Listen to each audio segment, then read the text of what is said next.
या ठिकाणी प्रकट केला।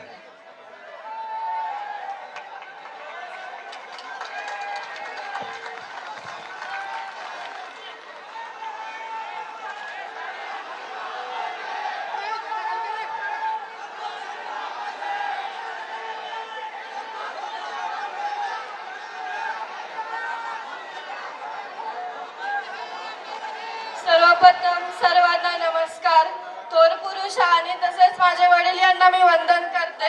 आणि आत्ताच माझ्या चाचाने सांगितलं की माझ्या वडिलांचा जन्म हा इथेच आनंद हॉस्पिटल मध्ये झाला आणि त्यांच्या म्हणजे माझ्या पणजीने त्यांचं नाव इथल्या संतोषी मातेवरून संतोष ठेवलं होतं।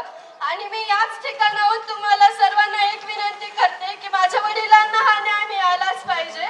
आणि तसंच तुम्हाला तर माहिती आहे त्यांची हत्या कोणत्या प्रकारे झाली आणि त्यांचा यात काही गुन्हा नसताना ते एक समाजसेवक असताना त्यांनी समाजासाठी इतके कार्य केले आणि शेवटपर्यंत ते समाजासाठी झुंजत होते।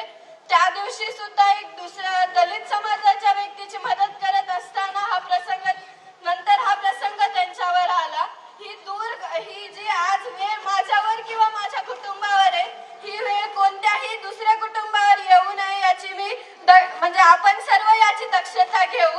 आणि जसे काल आभाळ आलते, हा सूर्य झाकला होता, आज ऊन पडले, हा सूर्य आज आपल्याला आणखीन दिसतोय, पण माती आड गेलेले माझे वडील मला नंतर कधीच नाही दिसणार। आणि त्यांचे हे बलिदान आपण व्यर्थ न जाता तुम्ही सर्व म्हणजे आपण सर्व एक आहोत, तुम्ही पण सर्वांनी एक या, माझ्या सोबत राहा, माझ्या कुटुंबासोबत आणि माझ्या वडिलांना न्याय मिळवून द्या। आणि हा लढा आपण सर्वांनी एकत्र घेऊन पुढे जाऊ। आणि जो हा अन्याय होतोय आज, हा अन्याय पुन्हा न होऊ नये म्हणून आपण या लढ्यात एकजुटीने एकामेकाच्या खांद्याला खांदा देऊन समोर जाऊ आणि माझ्या वडिलांना तसेच आपल्या सर्वांना न्याय मिळवून घेऊ।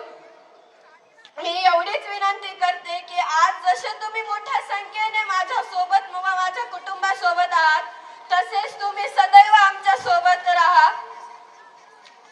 धन्यवाद।